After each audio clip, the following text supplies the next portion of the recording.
The airport terminal lights flickered against the rain-streaked windows the night Maya grabbed my hand at the gate and said the words that would rewrite the next 10 days of my life, "Just be my boyfriend for the week. My parents can't know I'm still single. And don't worry, we'll share a room." I didn't laugh. I didn't argue.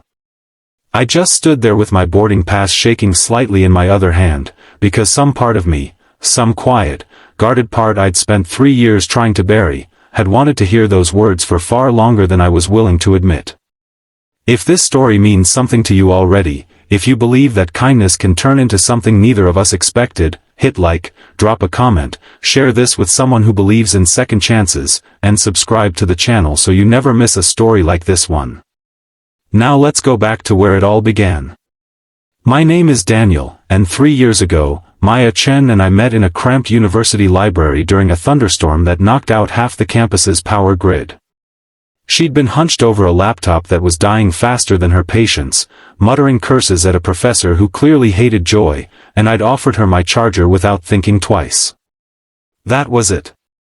That was the whole beginning. No fireworks, no cinematic swell of music, just 2 exhausted 20-year-olds and a phone charger that somehow turned into a friendship neither of us could have predicted would outlast every relationship either of us tried and failed to hold on to since.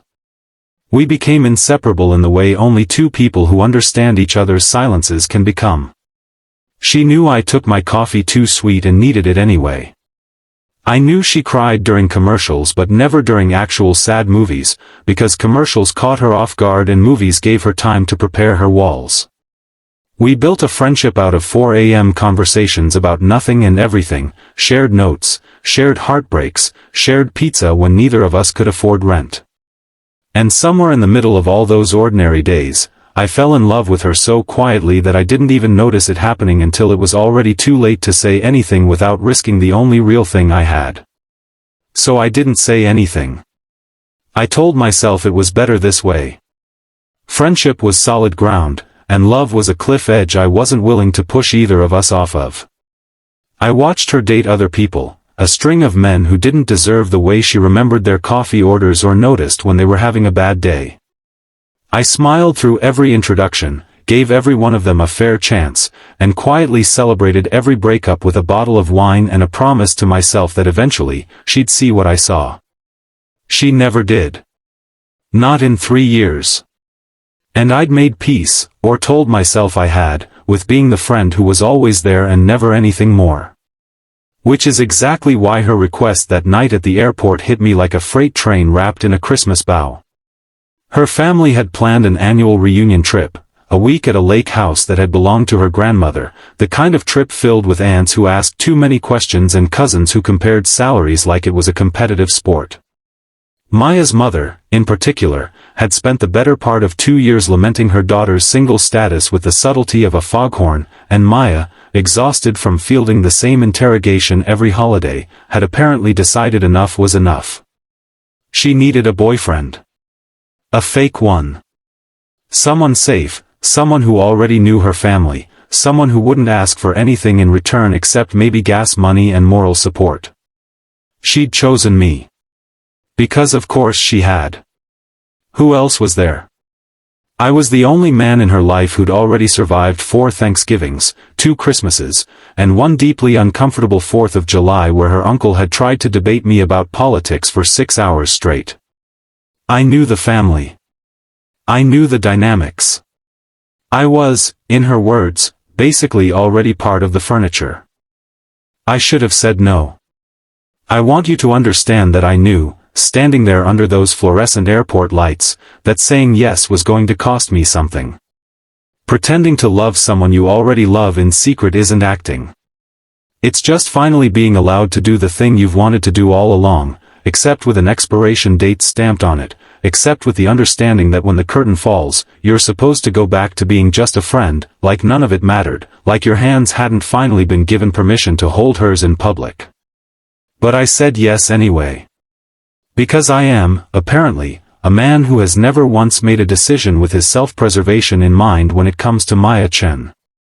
The lake house sat at the edge of a pine forest in upstate New York, a rambling 3-story structure with wraparound porches and a dock that stretched out over water so still in the mornings it looked like glass. Maya's grandmother had built a life there before she passed, and the family had kept the tradition alive every summer since, a week of forced togetherness that somehow always ended in laughter despite, or maybe because of, the chaos. I'd been coming to this house for 3 years as the friend, the plus one who slept on the pull-out couch in the study and helped clear dishes and got mercilessly teased by Maya's younger cousins for being the world's most patient wingman. This year, I wasn't sleeping in the study. The moment we walked through the door, Maya's mother, Linda, let out a shriek that could have shattered glass and pulled Maya into a hug so tight I thought I heard a rib crack. Then her eyes landed on our interlocked hands, Maya's idea, executed the second we stepped out of the rental car, no warning, just her fingers sliding into mine like it was the most natural thing in the world, and Linda's whole face transformed into something I'd never seen directed at me before. Delight. Genuine, overwhelming delight. Finally, she breathed, looking between us like she'd just won some cosmic lottery. Finally, finally, finally. The next few hours passed in a blur of introductions I didn't need, because everyone already knew me, they just didn't know me like this. Maya's father clapped me on the shoulder with a grip that suggested this was now a very different kind of relationship, one with expectations and future holiday plans attached. Her aunts cornered me by the kitchen island to ask when this had happened, why we'd hidden it, how long, and I found myself constructing a timeline on the spot, borrowing real memories and reshaping them into something romantic, watching Maya's face from across the room as she did the same, both of us performing a duet we'd never rehearsed but somehow, terrifyingly, knew all the steps to. It was Maya's grandmother's old room, preserved after her passing, rarely used, that Linda had decided to give us for the week, a decision made with the kind of beaming, matchmaking pride that made it impossible to refuse without raising suspicion. A queen bed with a quilt older than either of us, a window overlooking the lake, and a door that Maya closed behind us that first night with a click that felt louder than it should have. She turned to me, and for the first time since the airport, I saw the performance slip. Just for a second. Just long enough for me to see the exhaustion underneath it, the guilt, the fear that she'd asked too much of me and I'd said yes anyway because I was too kind to refuse her anything. "I'm sorry," she said quietly, sitting on the edge of the bed, not quite looking at me. "I know this is insane. I know I'm asking you to lie to my entire family for a week and share a bed with me like it's nothing, and I panicked, Daniel. My mom asked me one more time if I was seeing anyone and I just couldn't do it again. I couldn't watch her face fall one more time. I sat down beside her, close enough that our shoulders touched, and told her it was fine. I told her I didn't mind. I told her, and this part was true, truer than anything else I said that week, that I would do almost anything to keep her from having to feel small in front of people who were supposed to make her feel big. What I didn't tell her was that sharing that bed felt like being handed a gift I'd have to return in 7 days, wrapped in paper I wasn't allowed to keep. The first few nights, we slept like strangers negotiating a border. A pillow wall down the middle that we both pretended was necessary for practical reasons and that we both knew was really just a barrier against something neither of us was ready to name. I lay awake listening to her breathing even out into sleep, memorizing the rhythm of it, and hated myself a little for how much comfort I took in something so small. But something happens when two people spend a week performing intimacy. The strange, unspoken rule of undercover romance is that eventually, the performance and the reality begin to blur at the edges, and you stop being entirely sure which one you're standing in. It started with small things. The way Maya's hand found mine at the dinner table without her even seeming to notice, a reflex rather than a choice. The way she'd lean into my shoulder during her uncle's endless stories, and I'd wrap my arm around her, and for those few seconds it didn't feel like acting, it felt like coming home to something I'd been locked out of for 3 years. The way her mother would catch us in these moments and get this soft, misty look in her eyes, and Maya would catch me catching that look, and something would pass between us that neither of us had language for yet. On the third day, we took the family's old canoe out onto the lake, ostensibly to get some time alone, at Linda's insistent suggestion, delivered with a wink so unsubtle it could have been seen from space. The water was calm, the afternoon sun throwing gold across the surface, and Maya sat across from me trailing her fingers through the water, quiet in a way that felt different from her usual quiet.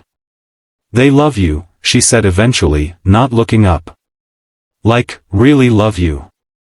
My mom told my Aunt Carol this morning that she always knew there was something between us, that she'd been waiting years for one of us to admit it." I kept my hands steady on the paddle, because if I stopped moving I was afraid of what my face might do.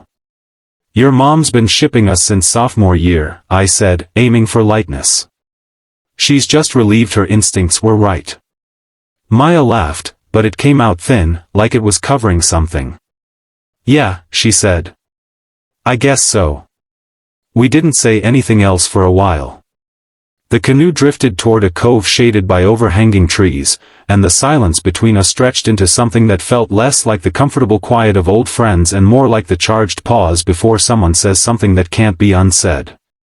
I felt it building in my chest, 3 years of things unspoken pressing up against the thin membrane of pretend, and I almost let it out right there, almost told her the truth wrapped inside the lie she'd asked me to tell. But I didn't. Because some coward part of me knew that once the week ended, once we drove back to our separate apartments and separate lives, I needed to still have her as a friend, even if I couldn't have her as anything more. And confessing felt like gambling the only thing I was certain I could keep. That night, the pillow wall came down. Neither of us moved it on purpose, or at least, that's the story we both told ourselves. I woke at some point past midnight to find Maya curled against my side, her head tucked beneath my chin, one hand fisted loosely in the fabric of my shirt like she was afraid I might disappear if she let go. I lay there in the dark, heart hammering, too afraid to move, too unwilling to disturb whatever fragile, unnamed thing was happening, and eventually I fell back asleep with my arm curled protectively around her, and it was, without exaggeration, the best night's sleep I'd had in 3 years. The days that followed blurred together in a haze of borrowed intimacy. We held hands on hikes through the pine forest. We shared an umbrella during a sudden downpour that sent the whole family scrambling for the porch, laughing, soaked, her hair plastered to her face and her eyes bright in a way that made my chest ache. We danced, badly and without music, in the kitchen one evening while helping her mother prepare dinner, spinning each other around with flour on our hands, and Linda had stood in the doorway watching us with tears in her eyes that she tried and failed to hide. It was during that same dinner, on the 5th night, that things began to unravel in the particular way that truths always do, quietly, and then all at once. Maya's cousin Ashley, sharp-tongued and perpetually skeptical, had cornered us on the porch after the meal while the rest of the family cleared dishes inside. She'd had 2 glasses of wine and the kind of loose tongue that comes with them, and she looked between Maya and me with narrowed, assessing eyes. "Okay, be honest," she said, leaning against the porch railing. "How long has this actually been going on?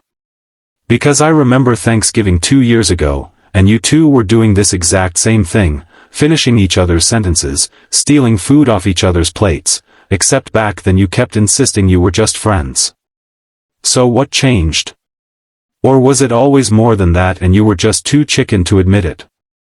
I felt Maya stiffen beside me.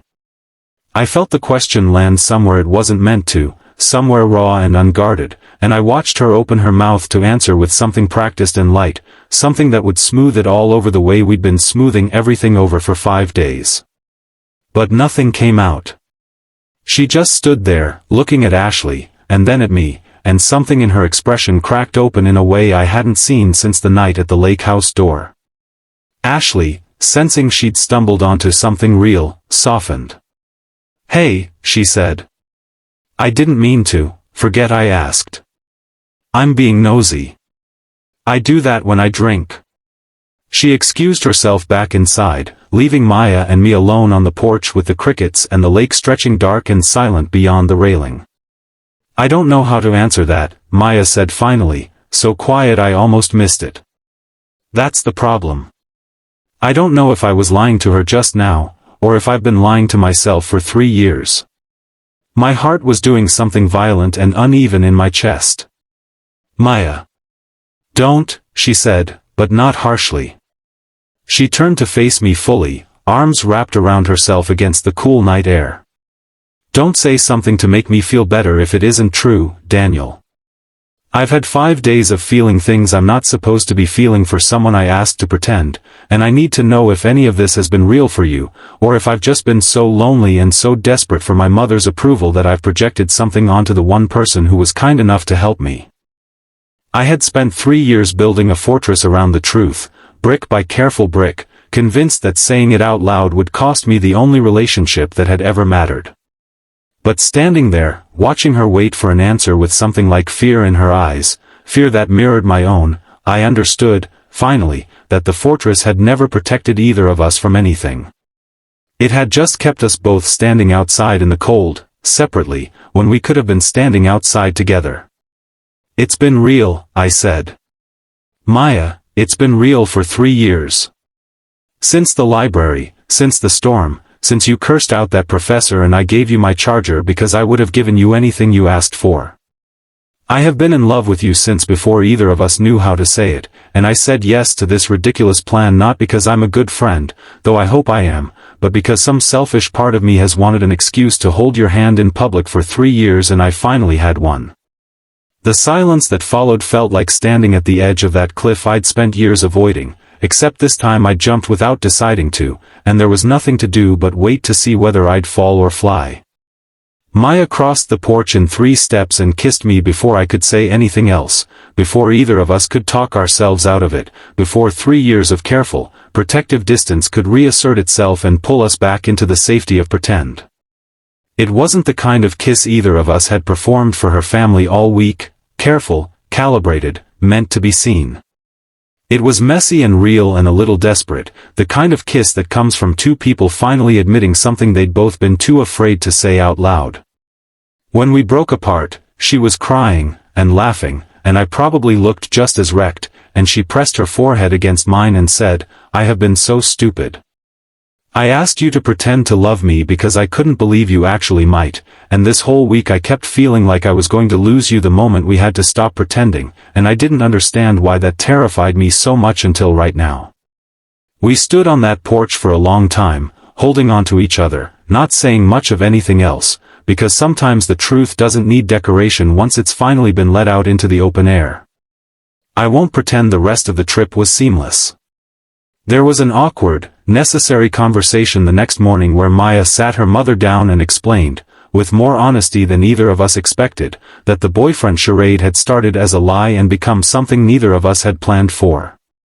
Linda, to her credit, laughed until she cried, told her daughter she'd known something was off the moment we walked in holding hands like a couple auditioning for a role, and then hugged us both so hard I thought my spine might realign.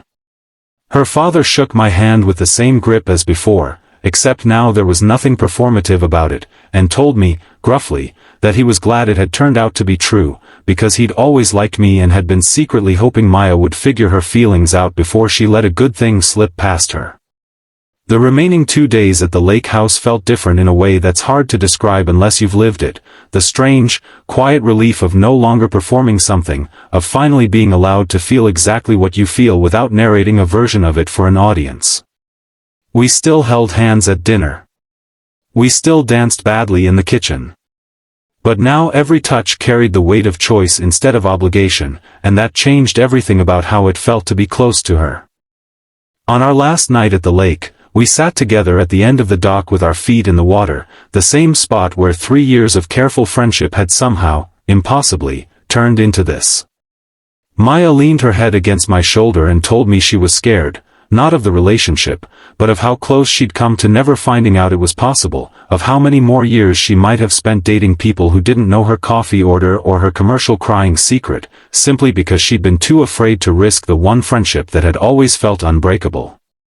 I told her I understood that fear better than she knew, that I'd carried it every single day for 3 years, that I'd nearly let it convince me to keep pretending forever rather than risk losing her by telling the truth. And I told her that if there was one thing this strange, borrowed week of fake dating had taught me, it was that sometimes the safest feeling choice, staying quiet, staying friends, staying comfortable, is actually the riskiest one of all, because it guarantees you'll never find out what might have been. If this story has moved you even a little, if it reminded you of your own second chance, or a friendship you wish you'd been brave enough to risk, please take a moment to like this video, leave a comment, and share it with someone who needs to hear that it's not too late to tell the truth. Your support means more than you know, and it's what allows this channel to keep bringing you stories like this one. Before we close this story out, I want to ask you something. If you believe, like Maya and I do now, that hope is sometimes hiding in the very place you least expect it, in an old friendship, in a favor asked out of fear, in a lie that becomes the truest thing you've ever said, drop the word hope in the comments below. I read every single one, and I want to know how many of you are out there still holding on to it. Maya and I have been together for over a year now, and her mother still tells the story of that trip to anyone who will listen, usually ending with the line that she always knew, though we both suspect she's rewritten her own memory to make herself look more prescient than she actually was. We still argue about who was the bigger coward for waiting 3 years, though we've mostly agreed it doesn't matter anymore, because we found our way to each other eventually, and sometimes that's the only part of the timeline that counts. Every summer now, we go back to that lake house, and we sit on that same dock with our feet in that same water, and we remember the week a fake relationship became the realest thing either of us had ever known, proof, if you needed it, that sometimes the people who ask us to pretend are really just asking us, in the only way they know how, to finally tell them the truth.